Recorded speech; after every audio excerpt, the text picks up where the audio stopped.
in on this Thursday afternoon, coming to you across Australia. Are we going to New Zealand today, Frank, or not? We are. We send it to all of our clients all across Australia and New Zealand. So we should have people from all over, which is exciting. Kia ora, everyone. Maureen says yes. Kia ora. Welcome, everybody. Let's get these numbers building up. We got two fit guys here. Frank, look at Frank. He's running 20 Ks a day. And then you got Matt Pillios. Even in a lockdown, even with all that's been going on, even though that Daniel, what's his name? Daniel, is it Daniel Andrews? Keep forgetting his name. Daniel Andrews. People don't want to say his name in Victoria. Okay. Even though he basically said, you can't do anything, just stay home. You still got those biceps there, Pillios. Well done, mate. Sun's out. Great to be with you guys. Hi. Look at this, New Zealand. Yes, good to see the Kiwis on here. Frank, I'm pretty excited today because we're going to have a great conversation with this client of mine and also a speaker at ARERA, and also in the, I would have to say, he's got to be in the top dozen of real estate agents in the country, mate. This guy here has to be. Always good to Thank you, Tom. Fellow Greek on board. So Frank, how have you been, Frank? I've been good. I can't complain, Tom. It's obviously our business is across all of Australia and New Zealand. So now that New Zealand's gone into lockdown, we're feeling for them. And I apologise to New Zealand because I'm in Sydney and we're the cause of that. And same to Melbourne. I apologise to Melbourne, but I think there's definitely a good feeling in the air. We're going to come out of this. I'm very excited. Well, I'm pretty excited as well because guess what, gang? We've got dates, correct? We've got dates. End of September, maybe middle of September, 18th, 25th, we don't know. Which I'm starting to sound like those agents quoting figures. High September, mid-September, and all we know is September, highly likely that Matt Pillios is going to be able to be eyeball to eyeball with a buyer, right? Cannot wait. You can't wait, can't you? Oh, I can't wait. And I think the other thing, Tom, is it's going to be a big difference. Is it going to be the houses that are unoccupied? You know, new house builds, no one lives in there. I've already had a couple of vendors say to me, Tom, I'm moving out September the 23rd, just in case the legislation is you can show people one-on-ones, but they can't have someone live there. So we're already preparing for just a huge storm. And you saw last year, guys, it was phenomenal. I think this year is going to be even more busier. So I'm going to tell you, Matty, now that we've got visibility on what the date looks like in Melbourne, and by the way, there are more dates around the country. We know the Canberra situation is going to ease there. We know in Sydney, we've actually got a date, October 18. That's 5 weeks away. New Zealand, case numbers looking great. So it's inevitable that they're going to go down from a level 4 to a level 3. We know, and most importantly, as I was saying to Frank off camera, everyone down the camera, I've got good news for you. We are 3 months behind, say, England. And in England, my friends, they're off to the races. The market's hot. Buyers have gone crazy. Sellers have gone crazy. Confidence is high. It's like everyone was locked in a jail and the jail's been opened and people are saying, that's it. I'm bulletproof. I'm having a crack at this. I'm going for property. I've got to tell you, Matty and Frank, my view is this. We know that every 12 months, X amount of property's got to sell. When they don't sell in a particular quarter, they simply jump on to the next quarter. People have to move. Now, Matty, you remember what happened last year in Melbourne. When it opened up, it went ballistic. You never worked harder than you did. You made more money than you ever did. It was crazy. It was unbelievable. And it's going to happen again, Tom. And that's why we've got this interview today. Because if there's anyone right now here with Real Base that's on the pyjama slope, yes, the ones that are sitting with their bathrobes still at home in the middle of the day, the party is over. Get over it. We're opening up. It basically means you got to pick up the damn phone and get a list of vendors ready to launch onto the market. The party's over. Forget about Dan Murphy's. You hit the phones before you hit Dan Murphy's, my friends, because we know in 30 or 40 days, Matty, in 30 or 40 days, we're out there doing business. I want to ask you, what are you going to be doing now as we lead up to this launch period? Yeah, for sure, Tom. It's organising now, the styling, I mean, I've been prospecting the last 3-4 weeks, and thanks team, thanks Frank and everyone joining us today. But now is just, I can already feel the urgency. Phone hasn't stopped. So I think the first half of lockdown is, I hope what most agents did is try to sell as much stock as you could. Now, whether it was virtual inspections, getting help from buyers that came into the opens prior to the lockdown. So what I said to myself, go back 4 weeks, Tommy, is I'm going to try to sell everything I got. Because after speaking with you, I knew that late September comes early October, it's going to be crazy in real estate in Victoria and across the country. October, November, up to probably Christmas Eve is going to be unbelievable and the hottest market in history. So I sold 70-80% of my stock the last 6 weeks to people that came through to opens, and in the interim I've now prospected. So I've picked up listings, and so has our team, because we know that everybody now has that urgency to sell. The market's so hot. There's low stock. There's so many buyers out there. Matty, what's a conversation sound like now to people that you're calling in preparation for the opening? What are you saying to potential vendors? Yeah, it's a check-in first, because, you know, and today's an Are You Okay day. It's always, how you going? Are you okay? How's the family? It's a tough time because everyone takes COVID differently. And then it's also, I just wanted to check in with you from a market point. The market is still extremely strong. We have a lot of buyers out there. We feel like it's going to be extremely strong over the next 3 to 6 months at least. There's a lot of expats coming in, and your information give. You know, we've had some phenomenal sales in your area. If there's some consideration to sell, please let me know. We've got a lot of buyers looking, and that's the sort of dialogue it's been. So it's a check-in, nurture, but also let them know that it's a great opportunity for them to sell. Yeah, and Frank, I've been pushing anyone that wants to talk to me, a vendor, a relative, a friend, a gym member. I'm just saying, listen here. Don't hesitate. Even if you've got this narrative in your head, let's wait till Daniel Andrews gives us a green light, or let's wait till Gladys gives us a green light. No, work ahead of the curve. What you got to do, every client here right now at Realbase watching this, listen to me carefully. Pick up the phone and tell your clients to prepare now and launch later. Get them into the system. Get the paperwork processed. We got to lock photographers, Matty. We got to lock videographers. We got to get them into an open home time. I mean, there's going to be a lot of listings on at the one time. Not everyone's going to be happy with being given a 4:30 p.m. time if you've got a full schedule on, right? So 100%. So I think, Matty, you know, and I know what you're like, because you're one of the best agents. I think you're number 3 in the network of. Are you number 3? You are, aren't you? It's very hard to beat Marcus and James, but it's it's a good honour to be number 3, even though it's something not to boast. Okay. Marcus Kiminello and James Tossman, they're probably number 1 and 2 in Victoria. I mean, I saw the REB come out with some top 50, and I didn't see Marcus or Tossie there. I mean, they're the clear number 1 and 2, and they're probably top 5 in the country. But it's a privilege to be third to them too over the last couple of years. But Matty and Frank, the good girls and guys will go into the opening with stock ready to launch. Yep. You're not going to, I reckon where you don't want to be is there's an opening, and then you don't have to stop. Wife, hey, how are you? She's in the background. Right? She's just snuck through.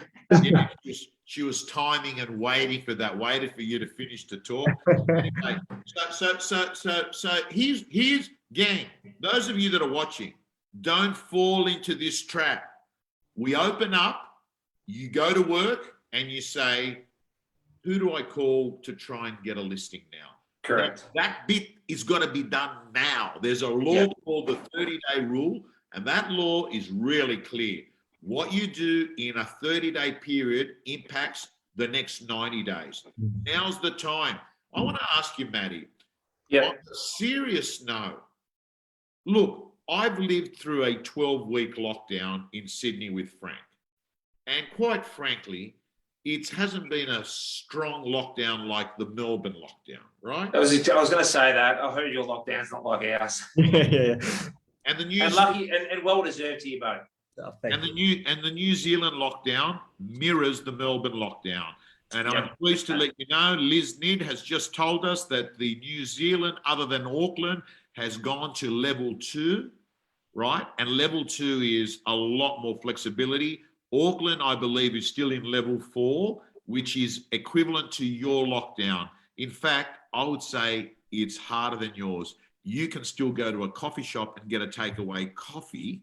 In New Zealand, get ready for this, Frank. If they want to get a coffee, they go to a service station and get one of those polystyrene cup coffees out of the $2 machine. That's bad. I feel for that.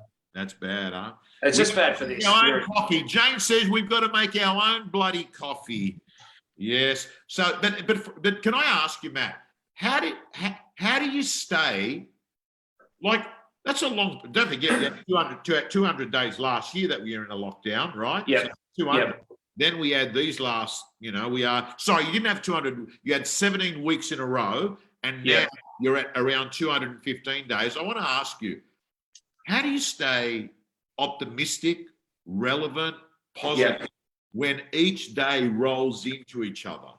Yeah, it's a good question. It's all mindset. So it's all about saying firstly, it's minimizing the noise, minimizing the news. So a big rule that Belle and I have in our house, and we tell most people, is keep the news off during the day. You're going to hear something through Facebook or Instagram or through a family friend or a phone call. So you're not hearing that negativity because no one wants to hear about cases and COVID and restrictions.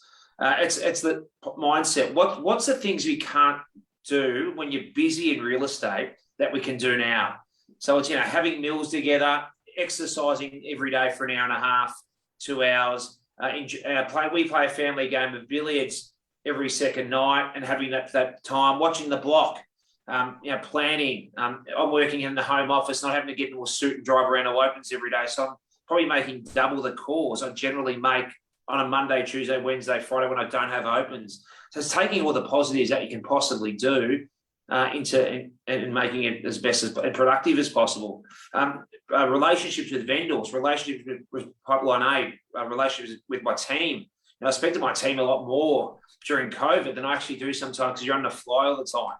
So it's just getting as much positives and mindset and just talking to positive people. The first thing I did in week 1 is I spoke with Marcus Ciminello, I spoke with James Tosterton, I spoke with yourself, Tom, I think, a lot of times we do on text. And I just thought, industry leaders, Michael Sheargold, industry leaders I spoke to get gold. And you've got to just surround yourself with talent and good people. Now, I want to ask you this question. Your team, how many of you is there? We've got 2 admin and myself and 3 other sales executives. Okay. Just in my personal team. Then Marshall White, Bayside. Your personal team. I'm curious. Yeah. How does a personal team morale, culture stay together when you're geographically not seeing each other? I mean, you haven't seen each other, right? Yeah, it's tough. Look, it's sometimes going to be disconnect. Like, Kylie Charlton, who you're close with. Kylie's been pretty full on with the homeschooling. She's got 3 kids. So we probably haven't had as much contact with Kylie as I usually would when I work with Kylie. But then with Simone, who's got older kids, and Nikita's got no kids. Nikita, who you know well. Hey, Nikita's on here as well. Nikita says no takeaways or Uber Eats in Auckland. That would be, Frank. She's New Zealand as well. So Nikita's she's a stunning. Done the Marshall White 4 or 5 months ago and been phenomenal. But listen, Frank, how would you, like Uber Eats has become pretty useful during the last few months. My wife and I would starve. We've got constant drip of Uber Eats. I don't know how we'd be able to cope. Well, the service has dropped with Uber Eats because they're so busy. I heard there's a shortage of drivers. I don't know if that's in Melbourne, definitely. Yeah. So they're picking up 2 or 3 orders at the same time, and I'm hearing from people that people getting their orders closed, so cold, I should say, and a lot longer. So, Matty, can I ask you, chances are when you open up in Melbourne, you're not going to be able to do open for inspections, right? Not right. Yeah, it's definitely going to be one-on-ones in 10-minute increments is from what I'm hearing. And that makes sense because that in the June lockdown that we had last year, so the June opening we had after the May lockdown, before the big 17-weeker, we were able to do one-on-ones, one person at a time, up to 10 or 20 minutes. It's funny how they make the So we And feel like it's going to be that. What do you do? They sit in a car and you text them. How would you event manage that process? Yeah, we'll probably just say, so you try to use your time management. So be smart. You think you've got a property that's going to get a fair few buyers. You say we're going to be there from 12 to 1 o'clock. We're going to be 10 past 12. The next buy will be 20 past 12:30, 12:40, 12:50, 12:60. Sorry, 1 o'clock. And I'll probably get eight buyers in that 1 hour, because a lot of buyers will go in and out in a 5-minute increment. And what I'll do is just have one outside, straight in, one outside, straight in, and just be smart like that, proactive.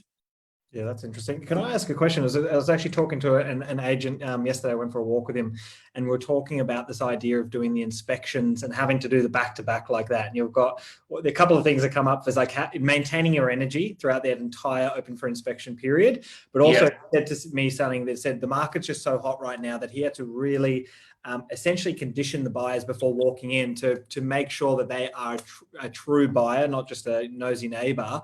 To make sure that you've only got a certain amount of time. How do you use it wisely? Like, what's your approach in that space? Yeah, it's a good question, Frank. It's by inspection always. So at the moment, it's a open by inspection or appointment by inspection. So that is qualifying the buyer. We've got a really good software that most agents have, box and dice, that Tom knows of really well, that we can do some homework. You can Google buyers anyway to know if they're a neighbour or not. So it's just about pre-qualifying the buyer. Finding out are you ready to buy? Are you interested? If someone says I'm not really ready yet, I don't have my finance ready, I'll say, look, respectfully, sorry, but we're only limited to amount of people. If I can fit them in, I'll fit them in, because it could be your future client. But it's a good question. Just trying to qualify your buyer's imperative. Yeah, that makes sense. And the other thing was, at the moment, so obviously is there a dialogue that's going on at the moment around, because we know there's going to be this huge rebound come September, October, whenever it happens, right? Is there a dialogue at the moment saying, hey, we need to get you on sooner? Or what's that approach to try and help not have, because I can imagine when that hits in October, there's almost going to be too much for people to handle. And then a lot of properties for maybe not as many buyers, I'm not sure. Look, I always have the supply and demand conversation. I think Tom taught me that early in real estate. It doesn't matter what industry you are, if there's less supply and more demand. So I always say to my vendors or prospective vendors at the moment, there's so much demand at the moment. It's so low supply. I don't know what's going to happen in December or February, March. Whilst the market is hot, is always the dialogue. Why would you risk not putting it on the market now if you can get it ready and if you can sell now? I'm also advising prospective vendors and vendors to paint, patch, clean, garden, do everything now. Bunnings are open, tradesmen are open, builders are open. Do everything now so they can be in preparation straight for the launch in late September. That makes sense. And let's say they do come on now. What does your virtual inspections look like right now while you're in lockdown? Yeah, so there's that's been new for me. So what I did was I was lucky. Most of my stock has videos. I do a walkthrough video, and the stock that I could sell in that first 4 weeks of lockdown, team, I was lucky because photos are good, but video is good. Then people can get building inspected and work well. So I was selling stock. At the moment now, I'm asking for really good quality to vendors, really good quality walkthrough videos, and I'm WhatsApping it to it. So if I get a phone call, I've launched one worth close to 2 million. I've had 20 people ring. And what I say is, look, I can't take you through until September the 23rd. But what I have got is, what I can tell you is I reckon you should be around the top of the range, mid to top of the range. But I've also got a phenomenal, fully commentary, intimate walkthrough video that the owner did. So I educated the owner. I said, have all the lights on, have the place clean, have it on a sunny day with some natural light, and have some commentary.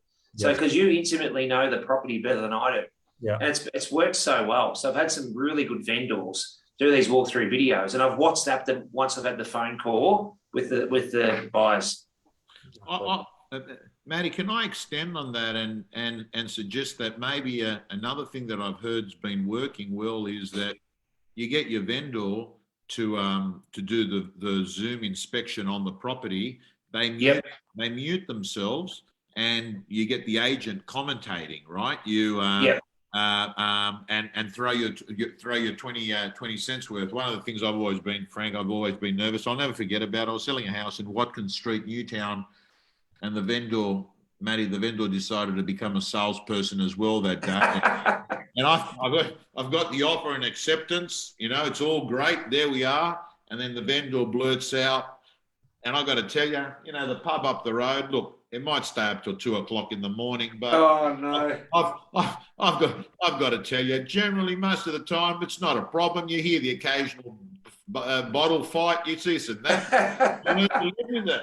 And she didn't even know that there was a pub there, right? Perfect way to lose a buyer. Right. So, listen, we're getting a few questions coming through. Travis says, I'm supposed to be in Melbourne joining a new office. I'm locked out of the state. Well, by the sounds of it, that's probably worked in your favour. What can I do to prepare for a new position while in lockdown? Become a student of real estate. Learn everything inside out. Learn every piece of dialogue, every technique, learn how to use digital, learn how to actually use your social media to build your personal brand, learn how to deliver a perfect listing presentation. Oh, and by the way, the best way to do that is through the real estate gym. And I was talking 100%. I was talking to Matty's not only a gym member, but he's a contributor.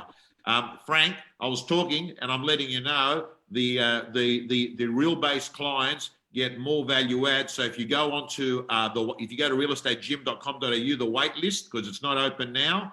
When we open it, you're going to be able to enjoy everything that you need to succeed in real estate. That's what I was doing. So that's realestategym.com.au. Then I've got some other people saying you don't know what lockdown is compared to Auckland. Look, I got to admit, Auckland's even the next level. But the good news, Auckland, is you didn't have to do 17 weeks in a row. And you're going to be out of level 3, out of level 4 soon. Then we've got no takeaway or Uber Eats. I think we've gone all over all those questions. I was going to ask you, Matty, you know, like in my mind, there's going to be so much demand. Like in Melbourne, the drill is that you work till the middle of December. And then what actually happens is you got the Australian Open tennis on, and then Australia Day, and then normally people come back to work right at the end of that January, early February, and they begin their campaigns. Yeah. Do you see that being the same this year, or do you see the fact that, you know, people have been repressed from the marketplace that they're going to actually want to operate in it?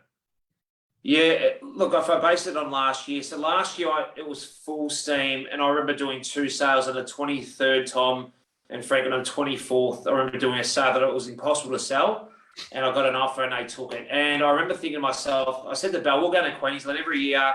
I try to have 2.5 weeks with the family, go to the Gold Coast in Broadbeach and see Tom there. He comes from Bondi, does his swimming 1 day a week, he's Bikram yoga, and catch up with him. But I said to Belle, maybe we don't go to Queensland this year because I think I'm going to be busy. But it was really quite like normal years, New Year's up to New Year's Eve, probably to about Jan the 12th.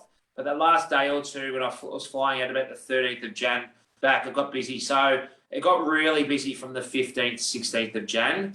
And I feel the exact same thing, especially in the middle to upper market that I currently work in, and most of Marshall White, we're in the money belts of Melbourne. It definitely will be quiet from Christmas, but it won't, and you're right, Tom, it usually starts back late Jan, early Feb, but like last year, make no mistake, really strong till Christmas. There'll be that 2 to 3 weeks tops. Then back by the 15th, they'll be pumping, and people wanting to actually have their house on the market that last Saturday of Jan for their first open for inspection, and I'll already be booking in make no mistake, mid to Feb auctions will already be locked in from a lot of vendors. And a lot of people will say to you now, a lot of people are getting tenants out now. You can actually start winning business for 2022. People need to get their head around it. Some people are slow movers, but a lot of people have tenants in rentals at the moment that they've got to give 64 days, and they've got to spruce the house. So this is also, start thinking about your 2022 pipeline. Isn't that scary? Isn't that a scary thought to think the year? It is. Yeah. The amount of people ringing me at the moment saying, look, I've got a tenant. What should I do, and when should I sell, and how should I sell with the tenant? And my advice is 9 times out of 10 now you're getting more money without the tenant in there. They've got 64 days, and potentially with COVID restrictions, they could hold you another month if they don't find a place. We're already in mid-September. Get them out now, then you'll be ready for a mid-late January launch. And they say, mate, that's great advice. And it's the old, you might lose $5,000 of rent, but it's an investment. You've invested another $5,000, which you've spent now $10,000 on a bit of patching and painting. But that investment, and that's a great word to always use, agents watching, it's a great 10, 15 grand investment to get 50 to 100 grand back. Now, Frank, I would encourage every one of your clients that have come on today to, if you haven't done it already, to do what Matt has said. And I suggest the conversation's got to be like this. I've got a lot of clients that are telling me they're getting great feedback and engagement from clients. Mr. and Mrs. Vendor, at the moment, I want to let you know there are two types of vendors in the marketplace. There are those that are coming on now and listing now and launching later with the view of selling in isolation versus competition. And there's a second type of vendors who are just procrastinating and holding off, and then they're going to put their property on the market when everyone else in Australia is at the same time. That's called selling in competition. I bet you're a bit like me, Mr. and Mrs. Vendor, and you want to get a 10% premium on your property. Let's prepare now and launch immediately. We're going to have a 3-week advantage over every other vendor. That's what the smart people are doing. And I would encourage everyone to do that. And the reason I say it, Matty, I've seen it too often. When there's a lot of stock on the market, you start seeing more property being passed in, right? Because there's just more to pick from, right? And you know, the buyer that would have paid another 200 more at auction holds back and says, but there's another one around the corner.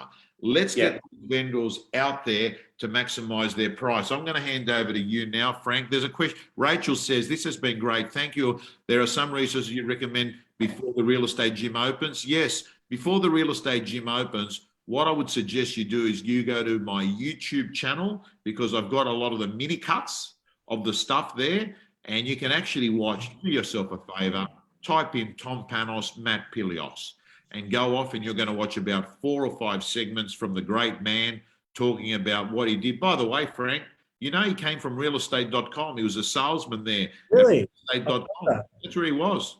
That's cool. How long before? Great company, REA Group. If any of the REA Group people are watching, thank you for all your support. They always look after us well, and same with the Herald Sun there, but a great company. Oh, that's I learned a lot there.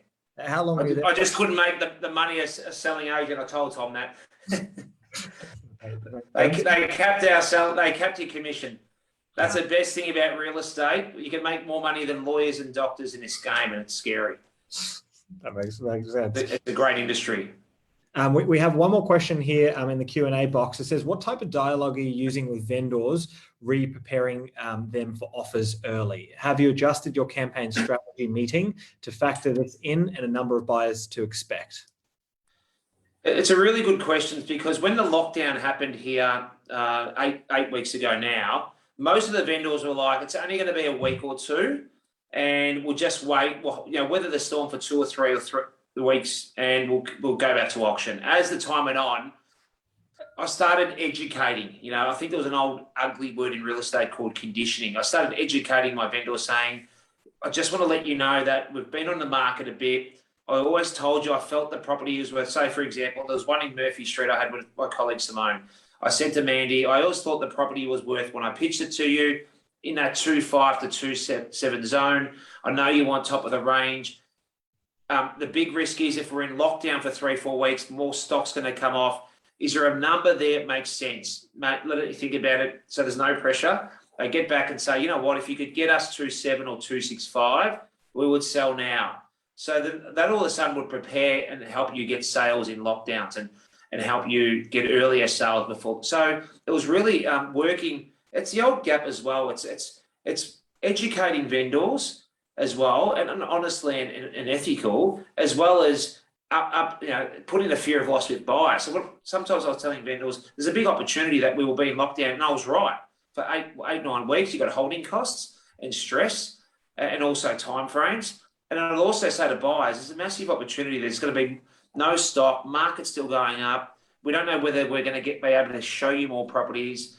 Now, I'll always say to prospective buyers, if I really need to make some sales, I don't know how much stock we've got coming up, even if I do, but I say I don't really know how much stock's coming up. There's not a lot at the moment on there, and that's a big thing to help you. So that just being strategic with vendor and buyer.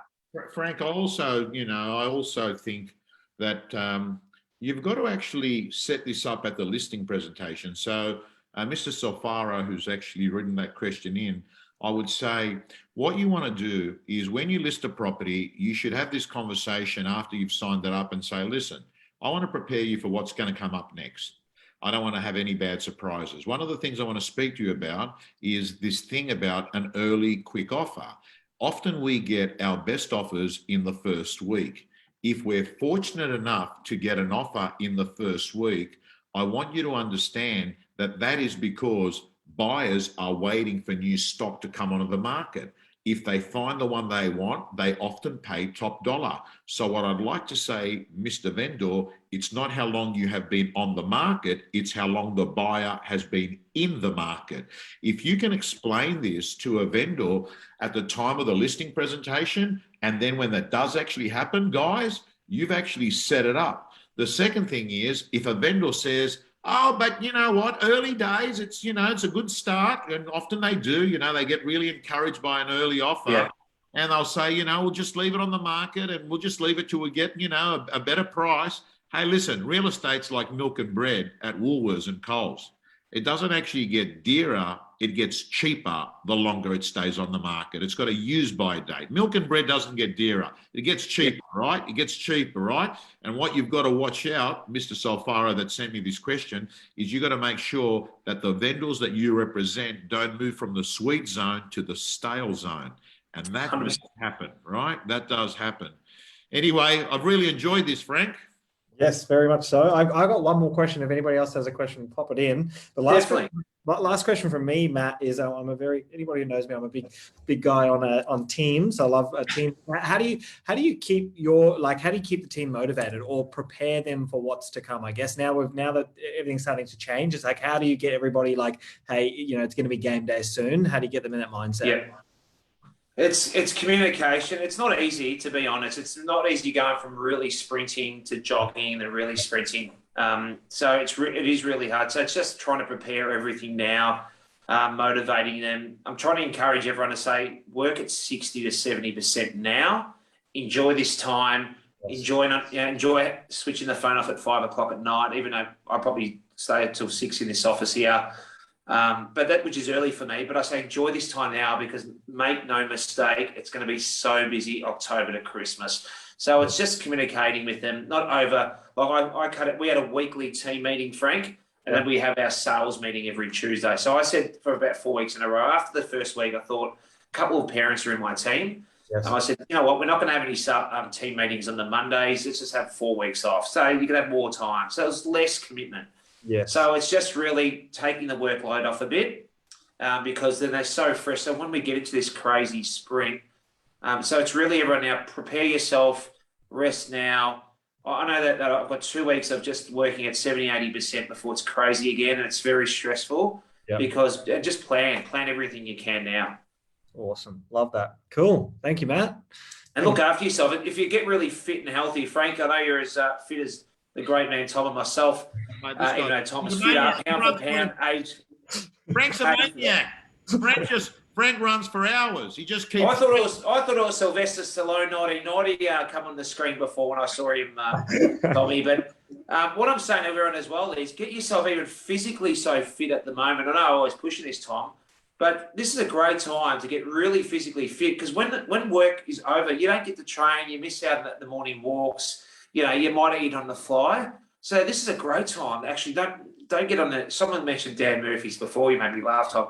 But this is if you get really fit now, then you've got a couple of losses if you do eat unhealthy, miss a couple of trainings while it gets really busy. So that's other advice as well to all the agents out there. Do those long walks now. Do those podcasts now. Get yourself physically and mentally fit and healthy now, because it will be a stressful time, but it will be worth it financially. Frank, you know how many people would book in coaching sessions and say to me, Tommy, I just want some more life balance. Guess what? You've got it. You've got it now. You've got it more than you'd want, Anyway, it's absolute pleasure. By the way, there's another comment there from Almarie Banderhurst. will this video be available afterwards? Well, I can see the record button. Frank. So We'll record it and send it to everybody. so you'll send it to those that are there. Thank you so much, Paul Judd. Thank you so much, everyone. Matty Pillios, thank you so much. And I really do look. Thanks, guys, for having us. Matty, I want to see you in person. Right? I'll see you. I'll try and see you. I've seen you once physically, and I've got a man crush on Tom, everyone watching.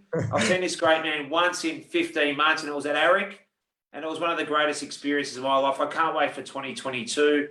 But Tom was a machine that day, and we were supposed to have a cocktail on the Monday night, but this guy had done 16-hour days, 3 days prior. You should have seen he'd flown in the Saturday night. We had rehearsals with John McGrath at about 7 o'clock at night. He'd just flown in for about 20 auctions. ARERA for 2 days straight. And he is a machine at ARERA, and it's one of the best conferences in the world. And that was the last time I've seen you. That was the only time I've seen you in 15 months since we caught up in Sydney. By the way, Realhub was there. The great Realhub video production. They had the big state in the middle, yes. They were there, and they actually ended up interviewing you afterwards. So in the real estate gym, Frank, we've actually got the speakers. We've got the speakers, and what we did is we cut through the crap and asked them their top 3 or 4 strategies, and they're in the real estate gym, including Matt Pillios. And I clearly remember you were wearing a black and white checkered jacket that day. Am I correct? It was a beautiful Godwin Charlie special. Oh, look at that. That's Melbourne for you. They care about their clothes. They care. The only group of people that I know that actually put on men's cologne, right, in real estate, right? Anyway. It was great to dress up. First time I've worn a shirt for a couple of weeks, team, and thank you so much for having us. No worries. Thanks, Frank and Tom. Thank you, Tom. Franks, thank you, Matt. Thank you, guys and girls. As we said, that opens at 6 o'clock. Great to see you guys. See you guys. Thanks, everyone, for joining.